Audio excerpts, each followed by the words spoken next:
বিশ্বজুড়ে এখন সবচেয়ে আলোচিত নাম এপস্টেইন ফাইল।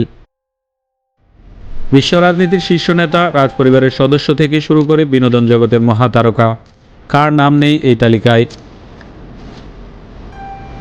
মার্কিন ডন কুবেরদেবটি এপস্টেইন এবং তার সহযোগী গিলেইন ম্যাক্সওয়েলের দীর্ঘ তদন্তের পর আদালতের নির্দেশে প্রকাশিত হাজার হাজার পৃষ্ঠার এই নথি এখন আলোচনার কেন্দ্রবিন্দুতে। এই ফাইলগুলো কেবল কিছু নাম নয়, বরং একটি আন্তর্জাতিক শিশু পাচার ও যৌন শোষণ চক্রের প্রমাণ।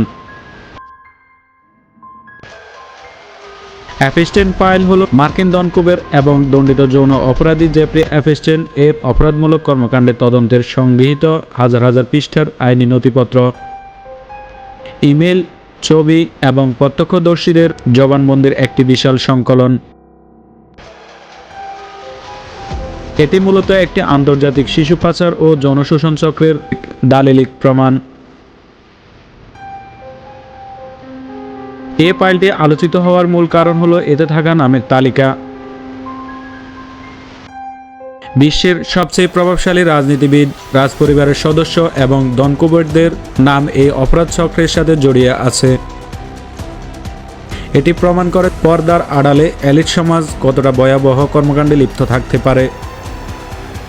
সাধারণ মানুষের মধ্যে এর প্রভাব ও বিতর্ক আলোচনার শীর্ষে। ফাইলগুলোতে পাওয়া গেছে এপস্টেইনের ব্যক্তিগত দ্বীপ এলিট সেন্ট জেমস, যা পাপের দ্বীপ হিসেবে পরিচিত, সেখানকার লোমহর্ষক বর্ণনা। এছাড়া এপস্টেইনের ব্যক্তিগত বিমান ললিটা এক্সপ্রেস এর ফ্লাইট লগ প্রকাশিত হয়েছে, যেখানে দেখা গেছে কারা নিয়মিত সেই দ্বীপে যাতায়াত করেছেন। ভুক্তভোগী নারীদের জবানবন্দিতে উঠে এসেছে অবর্ণনীয় নির্যাতনের চিত্র।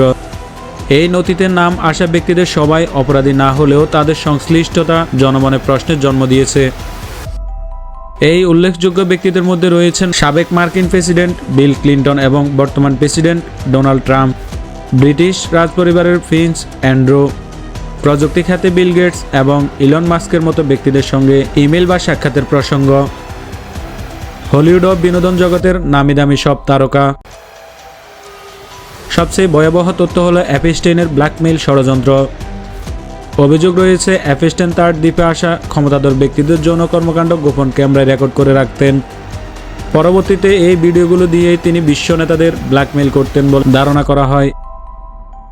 জেফ্রি এপস্টেইনের অপরাধের ইতিহাস 2008 সাল থেকে শুরু হলেও 2019 সালে অপ্রাপ্তবয়স্ক মেয়েদের দিয়ে যৌন ব্যবসা চালানোর অভিযোগে তিনি পুনরায় গ্রেপ্তার হন।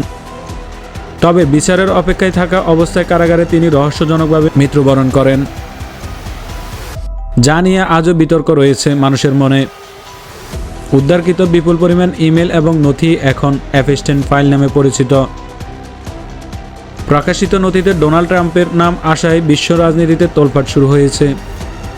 বিশেষ করে 2011 সালে একটি ইমেইলে দেখা যায় এপস্টেইন তার সহযোগী গিসলাইন ম্যাক্সওয়েলকে লিখেছেন যে জৈনিক ভিকটিম ট্রাম্পের বাড়িতে দীর্ঘ সময় কাটিয়েছেন। হোয়াইট হাউস নিশ্চিত করেছে যে ওই ভিকটিম হলেন ভার্জিনিয়া গিফ্রে। তবে মজার বিষয় হলো খোদ ভার্জিনিয়া গিফ্রে নিজেই মৃত্যুর আগে জানিয়েছেন যে তিনি ট্রাম্পের কোনো অপরাধমূলক কাজে লিপ্ত হতে দেখেননি। ট্রাম্পও দাবি করেছেন 2008 সালে এপস্টেইন প্রথমবার দোষী সাব্যস্ত হওয়ার আগে তিনি তার সঙ্গে সম্পর্ক ছিন্ন করেছেন। এখন পর্যন্ত কোনো নথিতে ট্রাম্পের সরাসরি অন্যায়ের প্রমাণ পাওয়া যায়নি। ভিডিওটি কেমন লাগলো কমেন্টে জানান, আর এমনই ভিডিও পেতে সাবস্ক্রাইব করে রাখুন আমাদের চ্যানেল।